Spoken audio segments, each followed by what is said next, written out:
Hello students, welcome back.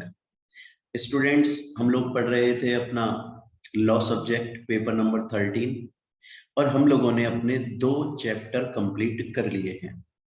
एक तो हम लोगों ने पढ़ा था फर्स्ट चैप्टर, जिसके अंदर हमने कंपनी क्या होती है, उसकी डिटेल्स, एमओए, एओए ये सब पढ़ लिया था। और बच्चों, उसके अलावा हमने सेकंड चैप्टर अपना पढ़ लिया था, जिसका नाम है इंटर कॉर्पोरेट लॉस। बच्चों, आज से हम स्टार्ट करने जा रहे हैं अपना थर्ड चैप्टर।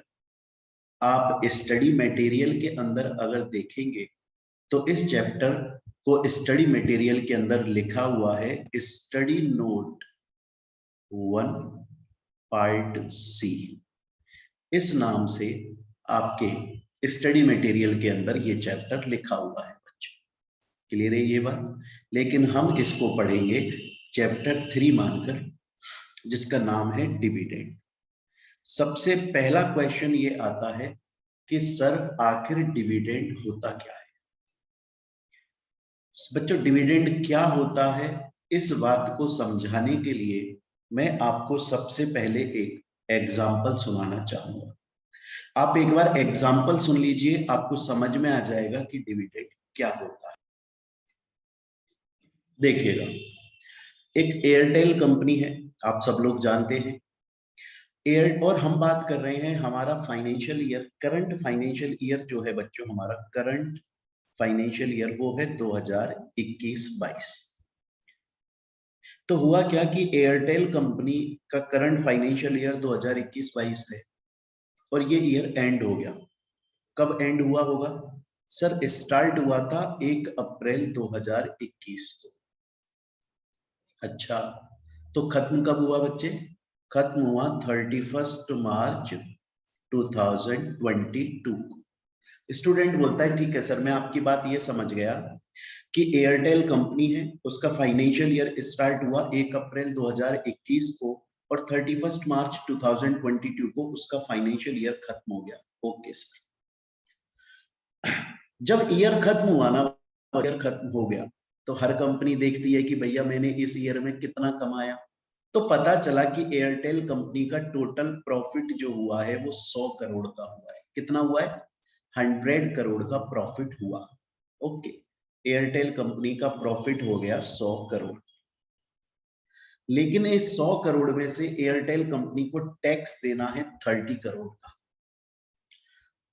उसके अलावा कुछ एक्सपेंसेस हैं, डिवेंचर्स का पेमेंट देना है, डिपॉजिट्स का पेमेंट देना है, लोन लिया है बैंक से उसका इंटरेस्ट पेमेंट करना है, वो हो गया 20 करोड़ का। अरे बात समझ में? और उसके अलावा प्रेफरेंस शेयर होल्डर्स को भी पेमेंट देना है 5 करोड़। तो आप देखिए, टोटल 100 करोड़ का प्रॉफिट हुआ, उसमें से 30 करोड़ टैक्स में गए, 20 करोड़ एक्सपेंस में गए, 5 करोड़ प्रेफरेंस शेयर होल्डर ले गए। मतलब कंपनी के पास में, एयरटेल कंपनी के पास में कितना पैसा बचा? 45 करोड़। तो एयरटेल कंपनी ने देखा कि यार मेरे पास में 45 करोड़ रुपया बच गया। मेरे पास में टोटल प्रॉफिट 100 करोड़ का आया, पर भाई उसमें से कुछ खर्चे होते हैं ना बच्चे। आप मान लीजिए सीएमए बन गए, मान क्या लीजिए आप बनने ही वाले हो, भरोसा है मेरे को। तो जब आप सीएमए बन जाओगे बच्चे, सपोज करो आपकी जॉब लग गई, आपको 1 लाख रुपया, आपको 1 lakh rupees per month salary मिलती है। बच्चे, वो पूरा 1 लाख रुपया थोड़ी ना आप यूज कर पाओगे, उसमें से आपका खर्चा नहीं होगा क्या? हो सकता है आपने रेंट पे फ्लैट लिया हो तो आप बच्चे रेंट दोगे। उसके अलावा आपने कोई अपनी कार ले ली तो उसकी ईएमआई पे करोगे, है ना? आपने कोई बहुत महंगा मोबाइल ले लिया 2-3 लाख का, हो सकता है शायद उसकी ईएमआई दोगे।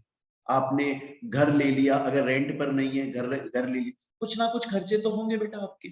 वो खर्चे आपने माइनस कर दिए। मान लो आपके हाथ में बच्चे 50,000 रुपए, 50,000 खर्चे हो गए। अब 50,000 में से बच्चे कुछ ना कुछ तो आप अपने पास में रिजर्व भी तो रखोगे, फ्यूचर के लिए सेविंग भी तो करोगे ना। और मान लो आपने 30,000 रुपए सेविंग कर ली, उसके बाद जब आपने 1 लाख रुपए कमाया, उसमें से आपने सब खर्चा कर दिया, उसके बाद 50,000 रुपया बचा, उसमें से आपने फ्यूचर की सेविंग के लिए 30,000 रुपया निकाल लिया। अब जो रुपया बचा 20,000, उसके तो शौक मौज कर ही सकते हो, उसको तो खर्चा करो। उसको तो कमाया है आपने, एंजॉय करो थोड़ा सा। यही बात मैं बोल रहा हूं कि एयरटेल कंपनी ने 100 करोड़ का प्रॉफिट कमाया बच्चे, और 100 करोड़ में से उसने टैक्स, एक्सपेंस और प्रेफरेंस शेयर होल्डर इनको पेमेंट दे दिया, तो उसके पास 45 करोड़ रुपीस बचे। अब उस कंपनी के पास में ऑप्शन है, एयरटेल कंपनी के पास में अब ऑप्शन है, वो इस 45 करोड़ में से अगर फ्यूचर के लिए कुछ रिजर्व में रखना चाहे तो रख सकती है, नहीं रखना चाहे तो मत रखे, कोई जबरदस्ती नहीं है। तो एयरटेल कंपनी ने क्या किया, एयरटेल कंपनी ने 15 करोड़ रिजर्व में रख लिए, तो कितने बच गए, 30 करोड़ बच्चे। अब इन 30 करोड़ को कंपनी अपने शेयर होल्डर्स में डिस्ट्रीब्यूट करेगी। अब कंपनी इसको डिस्ट्रीब्यूट करेगी कैश की फॉर्म में, इसे बोला जाता है डिविडेंड। क्योंकि बच्चों डिविडेंड शब्द का दूसरा नाम होता है डिस्ट्रीब्यूटेबल प्रॉफिट। क्या नाम होता है, डिस्ट्रीब्यूटेबल प्रॉफिट। मतलब वो प्रॉफिट जो डिस्ट्रीब्यूट के एबल है। कहने का मतलब जब कंपनी का फाइनेंशियल ईयर खत्म हो जाता है, उसके बाद कंपनी के पास में जो प्रॉफिट आते हैं उसमें से कंपनी अपने सभी तरह के खर्चे माइनस कर लेती है। फिर भी अगर कंपनी के पास पैसा बच जाता है तो कंपनी उस पैसे को अपने शेयर होल्डर्स में डिस्ट्रीब्यूट कर देती है, उसे हम बोलते हैं डिविडेंड। तो बच्चे अगर कोई आपसे ये पूछे कि डिविडेंड क्या होता है, तो सिंपल बोलिएगा डिविडेंड एक अमाउंट ऑफ मनी है, पैसा होता है जो कि प्रॉफिट का पार्ट होता है। लेकिन वो प्रॉफिट जिसमें से हम टैक्स और सभी एक्सपेंसेस माइनस कर चुके हैं, उसके बाद जो प्रॉफिट बचता है वो उसका पार्ट होता है डिविडेंड। और अरे बात यहां तक समझ में, और उसे हम डिस्ट्रीब्यूट करते हैं बच्चों, उसको हम क्या करते हैं, उसको हम जो डिविडेंड है उसको डिस्ट्रीब्यूट किया जाता है अपने शेयर होल्डर्स को। और किस प्रोपोर्शन में डिस्ट्रीब्यूट किया जाता है बच्चों, जिसने जितने शेयर्स होल्ड किए हुए हैं। फॉर एग्जांपल कंपनी बोली कि मैं 6 रुपए पर इक्विटी शेयर, मतलब जिस बंदे ने एक इक्विटी शेयर होल्ड किया है उसको 6 रुपए का डिविडेंड मिल रहा है। सोचो सचिन तेंदुलकर ने 1000 शेयर्स होल्ड करें तो 6000 का डिविडेंड मिल गया, और धोनी ने 5000 शेयर्स होल्ड करे हैं तो उसे 30,000 का डिविडेंड मिल गया। तो अब मैं दोबारा से बोलता हूं, अगर एग्जाम में आ जाए डिविडेंड क्या होता है, डिविडेंड एक पैसा होता है जो कि कंपनी पे करती है, कंपनी अपने शेयर होल्डर्स को पे करती है, और डिविडेंड हमेशा कैश में पे किया जाता है। जब कंपनी के पास प्रॉफिट आता है तो कंपनी उसमें से सभी तरह के एक्सपेंसेस को माइनस कर देती है। फिर भी अगर पैसा बच जाता है तो वो डिस्ट्रीब्यूट के एबल है, उसे डिस्ट्रीब्यूट कर सकती है, उसे ही डिविडेंड बोला जाता है। स्टूडेंट बोलता है सर मैं यहां तक आपकी बात समझ गया, आपने मुझे एग्जाम्पल से समझा दिया कि इसको जो पैसा अब बच गया उसे डिविडेंड बोला जाता है, क्लियर है। पर सर मेरे को एक बात बताओ, डिविडेंड कितने टाइप का होता है। मैंने बोला बच्चे डिविडेंड 2 टाइप का होता है। बोला सर 2 टाइप का कैसे होता है ये समझाओगे। मैंने कहा समझाता हूं, ध्यान से सुनना, ध्यान से सुनना बच्चों, बड़े ध्यान से सुनना। डिविडेंड के टाइप बता रहा हूं मैं आपको। एक होता है, आज की जो क्लास है ना बेटा 3rd चैप्टर डिविडेंड की, उसमें मैं आपके कंसेप्ट क्लियर करूंगा। रूल्स रेगुलेशन इस चैप्टर के हम कल से पढ़ना स्टार्ट करेंगे, नेक्स्ट क्लास से। आज आप कंसेप्ट बिल्डअप करो, आपके माइंड में क्लैरिटी आ जानी चाहिए डिविडेंड होता क्या है, समझ रहे ना। तो ये सब समझ में आ गया डिविडेंड क्या होता है। कम डिविडेंड पैसा होता है, कैश होता है, जो कि कंपनी का कमाया हुआ पैसा है। कंपनी उसको अपने शेयर होल्डर्स में फ्री फोकट में बांटती है, खुश होकर बांटती है। कब, जब प्रॉफिट में से वो अपने सभी तरह के एक्सपेंसेस माइनस कर देती है, हर एक एक्सपेंस माइनस कर देती है। उसके बाद भी जब कंपनी के पास प्रॉफिट बच जाता है तो कंपनी उस प्रॉफिट को अपने शेयर होल्डर्स को डिविडेंड के फॉर्म में बांटती है। डिविडेंड हमेशा कैश में पे किया जाता है, ओनली कैश में पे किया जाता है। स्टूडेंट बोलता है सर मैं आपकी बात को यहां तक समझ गया, पर सर मुझको अब एक बात और बता दो, डिविडेंड कितने टाइप का होता है। मैंने बोला बच्चे 2 टाइप का होता है। बोले सर कौन सा। मैंने बोला एक तो होता है फाइनल डिविडेंड, जब ईयर एंड हो जाता है ना, ईयर एंड हो जाता है, उसके बाद में कंपनी देखती है कि यार ये जो साल निकल गया इसमें हमने कितना प्रॉफिट कमाया और कमाया कि नहीं कमाया। अगर कमाया तो खर्चे माइनस करो, अब भी अगर पैसा बच गया तो फिर उसे डिविडेंड की फॉर्म में बांट दिया जाता है। जैसे मैं एग्जांपल देकर समझिए, कंपनी है मोहित बंसल क्लासेस, ये कंपनी है बच्चे आपकी, इसका फाइनेंशियल ईयर एंड हुआ 2021-22 एंड हो गया। उसके बाद में कंपनी के बोर्ड ऑफ डायरेक्टर्स बैठे और उन्होंने देखा, उन्होंने चेक किया डॉक्यूमेंट्स कि हमने कितना प्रॉफिट अर्न किया, हाउ मच प्रॉफिट अर्न, हमने कितना प्रॉफिट अर्न किया। जब हमने ये देख लिया कि हमने कितना प्रॉफिट अर्न किया, क्या हम डिविडेंड पे कर सकते हैं? कैन बी पे डिविडेंड? क्या हम डिविडेंड पे कर सकते हैं? क्या इतना पैसा हमने अर्न किया? तो ईयर एंड हो चुका है, उसके बाद में देखा जा रहा है कि जो साल बीत गया, जो ईयर बीत गया, जो ईयर एक्सपायर हो गया, खत्म हो गया, एंड हो गया, उसमें हमने कितना पैसा कमाया। अगर कमाया, अगर है प्रॉफिट हमारे पास में, तो हम डिविडेंड डिक्लेयर कर देंगे, उसे हम बोलते हैं फाइनल डिविडेंड। और फाइनल डिविडेंड हमेशा एनुअल जनरल मीटिंग के अंदर डिक्लेयर होता है। फाइनल डिविडेंड हमेशा एनुअल जनरल मीटिंग में डिक्लेयर होता है। तो 2021-22 के लिए जो एजीएम है वो तो 2022-23 में ही होगी, क्योंकि एनुअल जनरल मीटिंग तो ईयर खत्म हो जाने के बाद होती है। क्योंकि एनुअल जनरल मीटिंग में डिस्कस ही हम ये करते हैं कि जो अभी अभी साल निकला है, जो अभी अभी ईयर निकला है, उसमें हमने कैसा काम किया, कहाँ गलती करी, कहाँ अच्छा किया, कहाँ सुधार लाना चाहिए हमको, यही चीज तो हम देखते हैं बच्चे। तो फाइनल डिविडेंड ईयर एंड हो जाने के बाद डिक्लेयर होता है और सिर्फ एनुअल जनरल मीटिंग के अंदर डिक्लेयर होता है। स्टूडेंट बोलता है सर मैं समझ गया, पर सर आपने बोला एक दूसरा डिविडेंड भी होता है, वो होता है इंटरिम डिविडेंड। सर वो क्या होता है? उसे सपोज करो टाटा कंपनी है, टाटा कंपनी का ईयर अभी स्टार्ट हुआ, 1 अप्रैल 2021 को स्टार्ट हुआ। क्लियर है ये चीज? यहां तक कब स्टार्ट हुआ? 1 अप्रैल 2021 को स्टार्ट हुआ। एक मिनट, 1 अप्रैल 2021 को स्टार्ट हुआ।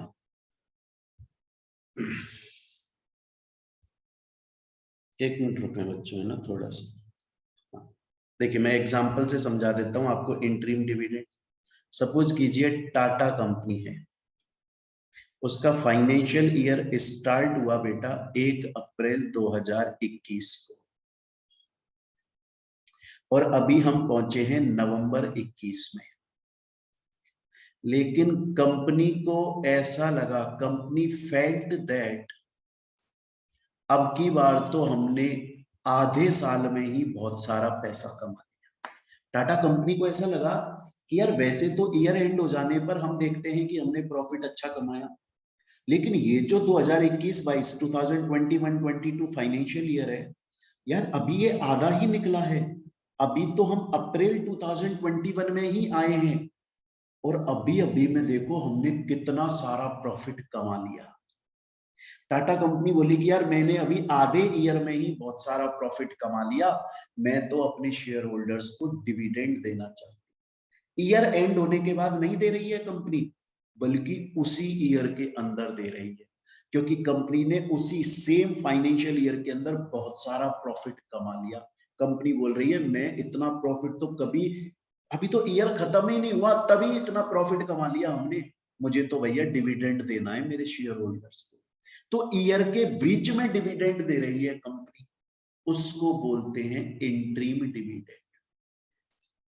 तो याद रखिएगा बच्चों, नॉर्मली डिविडेंड ईयर खत्म हो जाने के बाद नेक्स्ट ईयर में जो एजीएम हो रही है उसमें डिक्लेयर होता है, उसे फाइनल डिविडेंड बोलते हैं। लेकिन इंटरिम डिविडेंड जो होता है वो ईयर के मिड में दिया जाता है। और फाइनल डिविडेंड कहां डिक्लेयर होता है? सिर्फ और सिर्फ एनुअल जनरल मीटिंग में। इंटरिम डिविडेंड बोर्ड मीटिंग में डिक्लेयर होता है, क्योंकि वो मिड ऑफ द ईयर में दिया जा रहा है।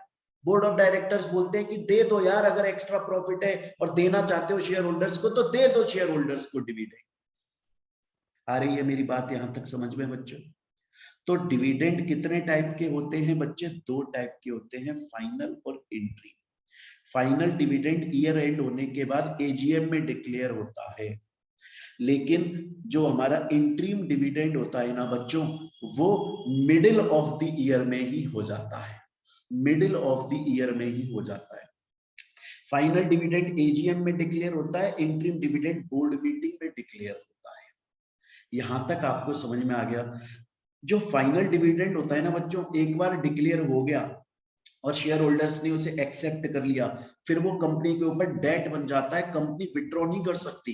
एक बार डिविडेंड डिक्लेयर करके कंपनी ये नहीं बोल सकती मेरे से तो गलत डिक्लेयर हो गया, मैं नहीं पे करूंगी डिविडेंड, देना पड़ेगा। लेकिन इंटरिम डिविडेंड के लिए कंपनी मना कर सकती है, कुछ कंडीशन होती है, वो मैं पढ़ाऊंगा आगे। तो अभी तक इस चैप्टर में हमने क्या पढ़ा, बड़े ध्यान से सुनिएगा।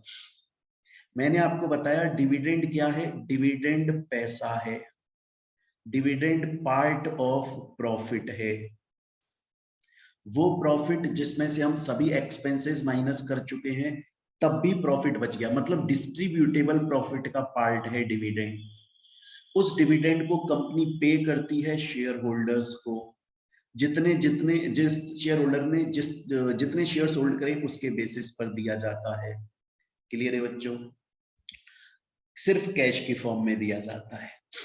और दो टाइप के डिविडेंड होते हैं, एक फाइनल जो ईयर एंड होने के बाद एनुअल जनरल मीटिंग में डिक्लेयर होता है, एक इंटरिम जो कि उसी मिडिल ऑफ द ईयर में ही डिक्लेयर हो जाता है अगर कंपनी ने बहुत एक्स्ट्रा प्रॉफिट कमा लिए। देखिए बच्चों, ये सभी बातें मैंने यहां तक लिखी हुई, मैंने एग्जाम्पल से भी आपको समझा, टाइप्स ऑफ डिविडेंड भी यहां पर पढ़ा दिया। अब बच्चों हम आगे चलने से पहले, इस चैप्टर के टेक्निकल पार्ट में एंटर होने से पहले मेरे बच्चों, मैं आप लोगों को डिविडेंड से रिलेटेड कुछ इंपॉर्टेंट बातें बताना चाहूंगा। हालांकि ये इंपॉर्टेंट बातें हम इस डिविडेंड चैप्टर के अंदर दोबारा पढ़ेंगे, लेकिन मैं चाहता हूं कि मैं एक समरी की फॉर्म में आपको टेक्निकल एंटर करने से पहले, इस चैप्टर के टेक्निकल जगह पे एंटर करने से पहले कुछ बातें मैं आपको समरी की फॉर्म में समझा दूं, जिससे आगे का चैप्टर समझना आपके लिए बहुत ही आसान हो जाएगा बच्चों। करें स्टार्ट। मैंने आपको बोला कि जो फाइनल डिविडेंड होता है वो सिर्फ और सिर्फ कहां पे डिक्लेयर होता है? एनुअल जनरल मीटिंग में। कहां पे डिक्लेयर होता है? Annual general meeting. मेरा एक क्वेश्चन है बच्चे आपसे, टाटा कंपनी सोच रही है कि अपनी एनुअल जनरल मीटिंग के अंदर डिविडेंड डिक्लेयर कर दे, शेयर होल्डर्स को डिविडेंड दे। मुझे ये बताइए टाटा कंपनी कितना डिविडेंड दे? टाटा कंपनी पहले डिसाइड करेगी कि नहीं करेगी कि एनुअल जनरल मीटिंग में जब हम अनाउंस करेंगे सभी शेयर होल्डर्स के सामने कि हम डिविडेंड दे रहे हैं, तो बताना पड़ेगा ना कितना रुपया एक शेयर पे डिविडेंड दे रहे हो, 4 रुपए, 5 रुपए, 10 रुपए, कितना रुपया दे रहे हो डिविडेंड के नाम पे एक शेयर के ऊपर, बताना पड़ेगा।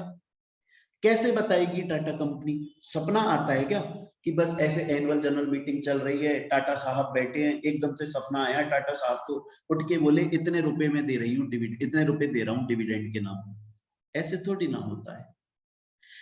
हमें ये पता है कि डिविडेंड एनुअल जनरल मीटिंग में डिक्लेयर होता है, ये बात समझ में आती है हम, लेकिन ये भी तो हमें समझ में आना चाहिए कि जो एनुअल जनरल मीटिंग के अंदर हम डिविडेंड डिक्लेयर करते हैं, जिस रेट से डिक्लेयर करते हैं, वो पहले डिसाइड करी जाती होगी बोर्ड मीटिंग के अंदर। देखिए एग्जांपल से बताता हूं, ये है टाटा कंपनी, और टाटा कंपनी के बोर्ड ऑफ डायरेक्टर्स हैं ये लोग, और बोर्ड मीटिंग कर रहे हैं। बोर्ड मीटिंग के अंदर टाटा के बोर्ड ऑफ डायरेक्टर्स ने सोचा कि यार जो एनुअल जनरल मीटिंग आने वाली है उसके अंदर हम डिविडेंड डिक्लेयर करेंगे, लेकिन कितना? तो उसके लिए कंपनी के बोर्ड ऑफ डायरेक्टर्स ने बोर्ड मीटिंग के अंदर कंपनी के डॉक्यूमेंट्स मंगवाए और चेक करें कि कंपनी ने कितना प्रॉफिट कमाया है, उसमें से माइनस कर दो जितने भी एक्सपेंस हैं, अब कितना बच गया, तो कितना डिविडेंड दें कि सभी शेयर होल्डर्स को मिल जाए। ऐसा तो नहीं होगा ना कि टाटा कंपनी ऐसे बोल दे कि मैं तो 100 रुपये डिविडेंड दे रही हूँ एक शेयर पे। अब अगर ऐसा कर दोगे तो कंपनी के अंदर 10 लाख शेयर होल्डर है, उनमें से 5 लाख को 6 लाख को थोड़े बहुत को तो डिविडेंड मिल जाएगा, बाकी के ऐसे बैठे रहेंगे खाली हाथ। पहले board of director board meeting में चेक करते हैं कंपनी ने कितना प्रॉफिट कमाया, उसमें से सभी खर्चे माइनस कर दो, अब कितना प्रॉफिट है, हम वो कौन सी रेट तय करें कि हम अगर डिविडेंड के लिए अनाउंस करें तो सभी शेयर होल्डर्स को डिविडेंड मिल जाए। तो मैं दोबारा बोल रहा हूं, dividend declare annual general meeting में किया जाता है, लेकिन कितना डिक्लेयर किया जाएगा ये बात decide board of directors board meeting में करते हैं। और ये मैंने यहां लिखी है, देखो ये लिखी हुई है बोर्ड मीटिंग। तो टाटा कंपनी के बोर्ड ऑफ डायरेक्टर्स ने ये सोचा कि हम डिविडेंड देंगे और उन्होंने बोला बोर्ड मीटिंग के अंदर कि डिविडेंड 6 रुपए पर इक्विटी शेयर दिया जाएगा। स्टूडेंट बोलता है सर मेरे को दो बातें समझ में आ गई आपकी अभी तक कि डिविडेंड एनुअल जनरल मीटिंग में डिक्लेयर होता है और कितना दिया जाएगा ये बात board of directors board meeting में रिकमेंड करते हैं। सर एक क्वेश्चन, टाटा कंपनी के बोर्ड ऑफ डायरेक्टर्स ने बोला कि 6 रुपए पर इक्विटी शेयर हम डिविडेंड दे सकते हैं, ये बोर्ड मीटिंग में रिकमेंड किया गया बोर्ड ऑफ डायरेक्टर्स के द्वारा कि 6 रुपया पर इक्विटी शेयर डिविडेंड दिया जा सकता है। एनुअल जनरल मीटिंग के अंदर अब हमें डिक्लेयर करना है, टाटा कंपनी को डिक्लेयर करना है सर जितना डिविडेंड रिकमेंड किया गया बोर्ड ऑफ डायरेक्टर्स के द्वारा बोर्ड मीटिंग में, क्या उतना एजीएम में डिक्लेयर किया जा सकता है? यस, एजीएम में बोल सकते हो कि 6 रुपए पर इक्विटी शेयर हम डिविडेंड दे रहे हैं, क्योंकि बोर्ड ऑफ डायरेक्टर ने सब कुछ चेक करने के बाद रिकमेंड किया। सर क्या एनुअल जनरल मीटिंग में उस रिकमेंडेड अमाउंट से कम डिक्लेयर किया जा सकता है? 4 रुपए 5 रुपए? हाँ किया जा सकता है। तो मतलब जितना रिकमेंड हुआ बोर्ड मीटिंग में उतना डिक्लेयर कर सकते हो एजीएम में, उससे कम डिक्लेयर कर सकते हो एजीएम में। सर जितना रिकमेंड हुआ क्या उससे ज्यादा डिक्लेयर कर सकते? नहीं। याद रख, अब 3 बातें याद रखनी है आपको। डिविडेंड कहां डिक्लेयर होता है? Annual general meeting. कितना डिक्लेयर होता है?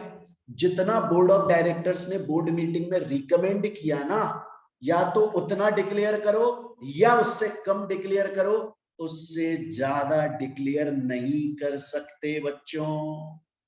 स्टूडेंट बोलता है सर आपकी सब बातें समझ में आ गई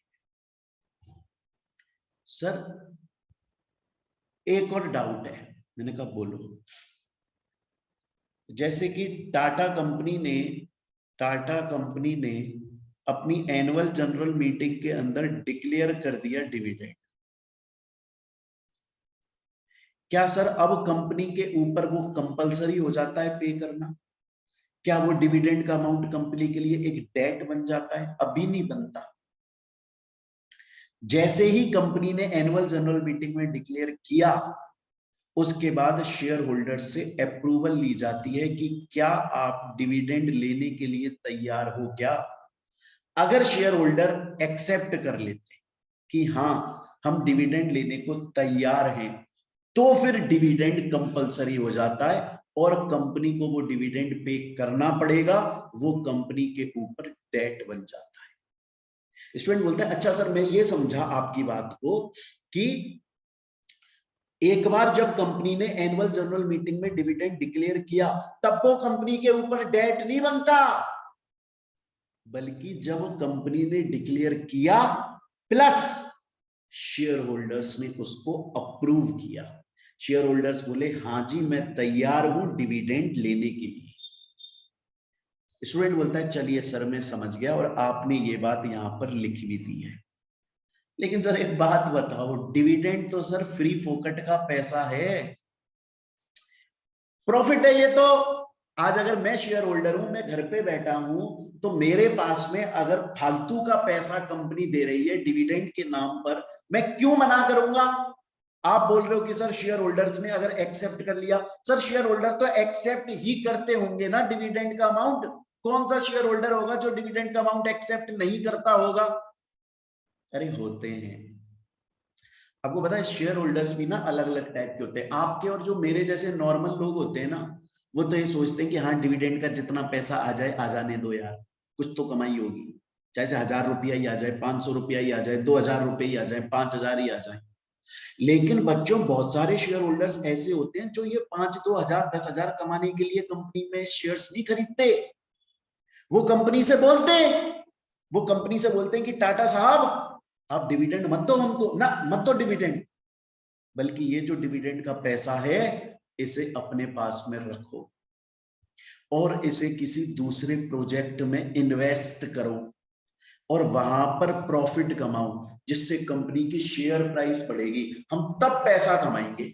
अभी मत दो हमें डिविडेंड, आप हमें डिविडेंड दे दोगे, हम घर ले जाएंगे, रास्ते में उसको खर्च कर देंगे, मत दो। आप इस पैसे को किसी प्रोजेक्ट में लगाओ, वहां लंबा पैसा कमाओ, कंपनी की शेयर प्राइस बढ़ा दो, हम वहां से पैसा कम। ऐसे भी होते हैं बहुत सारे शेयर होल्डर, ये लॉन्ग टर्म शेयर होल्डर होते हैं जिनका प्योर बिजनेस ही शेयर से कमाई होती है। हम जैसे लोग होते हैं जो बोलते हैं हाँ डिविडेंड दे दो। तो इसीलिए बोल रहा हूं, 4 बातें बताइए, चारों याद रखनी है। डिविडेंड एनुअल जनरल मीटिंग में डिक्लेयर होता है, लेकिन रिकमेंड बोर्ड मीटिंग में होता है। एक बार डिक्लेयर हो गया, शेयर होल्डर्स ने उसे एक्सेप्ट कर लिया, फिर वो विड्रॉ नहीं होता, कंपनी के ऊपर डेट बच जाता है। बोर्ड ऑफ डायरेक्टर्स ने जितना रिकमेंड किया है उस उतना या उससे कम एजीएम में डिक्लेयर हो सकता है, उससे ज्यादा डिक्लेयर नहीं हो सकता। स्टूडेंट बोलता है सर मेरे को बिंदास समझ में आती है आपकी बात, पर एक डाउट है सर। बोलो क्या डाउट है? सर डाउट ये है कि डिविडेंड पे कहां से किया जाता है? डिविडेंड करंट ईयर के प्रॉफिट्स में से। अभी अभी तो पूरा एग्जांपल देकर समझाया कि जब करंट ईयर एंड होता है, फाइनेंशियल ईयर एंड होता है, तो कंपनी देखती है कितना प्रॉफिट है, उसमें से सभी एक्सपेंसेस माइनस करती है, फिर जो पैसा बच जाता है उसको डिविडेंड की तरह बांट सकती है। तो डिविडेंड करंट ईयर के प्रॉफिट्स में से दिया जाता है। एक स्टूडेंट ने मेरे से एक बार बोला सर एक डाउट है सर। मैंने कहा बोलो। बोले सर मेरी एक कंपनी है और उस कंपनी का नाम है XYZ कंपनी। सर उस कंपनी के अंदर जो अभी हमारा करंट ईयर है उसमें सर प्रॉफिट्स नहीं हुए, या अच्छे प्रॉफिट्स नहीं हुए, इनफ प्रॉफिट्स नहीं हुए, लेकिन सर हम डिविडेंड देना चाहते हैं। करंट ईयर में प्रॉफिट्स नहीं हुए सर हमारे, लेकिन हम डिविडेंड देना चाहते हैं। आप बोल रहे हो कि डिविडेंड करंट ईयर के प्रॉफिट्स में से दिया जाता है, करंट ईयर के उतने प्रॉफिट्स हुए नहीं है सर हमारी XYZ कंपनी के कि हम डिविडेंड दे सके। तो पैसा तो हमारे पास में है नहीं, लेकिन हम देना चाहते हैं। तो एक काम करो, प्रीवियस ईयर के प्रॉफिट्स हैं उनमें से दे लो। अगर बाई चांस कंपनी के करंट ईयर के प्रॉफिट्स उतने इनफ एडिक्वेट पर्याप्त नहीं है, तो प्रीवियस ईयर के प्रॉफिट में से पेमेंट कर दो। सर प्रीवियस ईयर के प्रॉफिट कहां पर पड़े? फ्री रिजर्व्स में। तो मतलब सर आप ये बोल रहे हो कि डिविडेंड जो है वो करंट ईयर के प्रॉफिट में से भी दिया जा सकता है। अगर करंट ईयर में इनफ प्रॉफिट्स नहीं है तो प्रीवियस ईयर के प्रॉफिट्स जो कि फ्री रिजर्व्स में पड़े हुए हैं वहां से भी दिया जा सकता है। बिल्कुल मैं यही बात बोल रहा हूं। बच्चों ये सब बातें अभी हम डिविडेंड चैप्टर में दोबारा पढ़ेंगे, लेकिन इनको मैंने अभी समरी की फॉर्म में इसलिए बताया जिससे आपको थोड़ा और अच्छे से समझ में आए। तो अभी तक मैंने आपको ये चैप्टर जितना पढ़ाया मैं एक बार रिवाइज कर देता हूं बच्चों। सबसे पहले मैंने आपको बताया डिविडेंड क्या होता है, हालांकि इसमें मैंने पूरी डेफिनेशन लिख दी है, फिर भी लिखना चाहो तो मैं लिख रहा हूं, आप मेरे साथ में नोट डाउन करो। Dividend is part of distributable profit,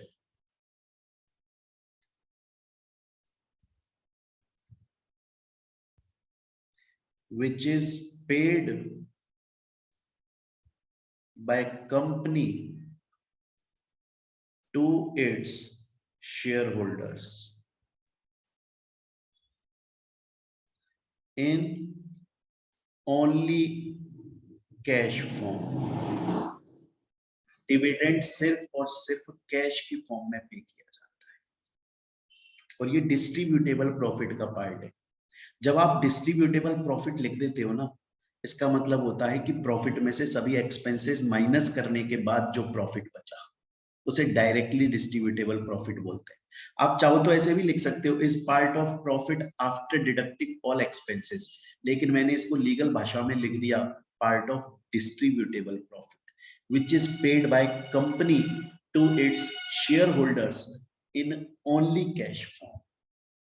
यहां तक मेरे ख्याल से बच्चे आपको समझ में आ गई होगी मेरी बात। ये डिविडेंड होता है।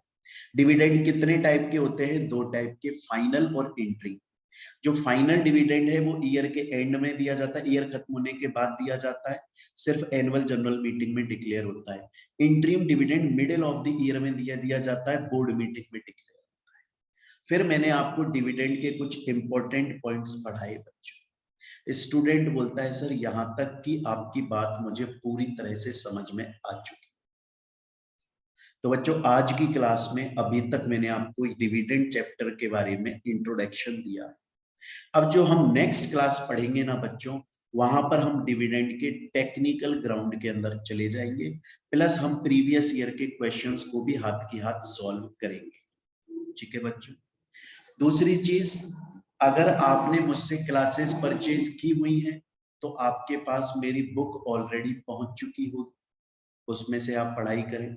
अगर मैंने ये by chance social media platform पे अपलोड कर दिया है तो बच्चों वीडियो के डिस्क्रिप्शन में टेलीग्राम चैनल का लिंक है, वहां आपको नोट्स मिल सकते हैं, वहां ज्वाइन करके चेक कर लीजिएगा, नोट्स अपलोड होते रहते हैं।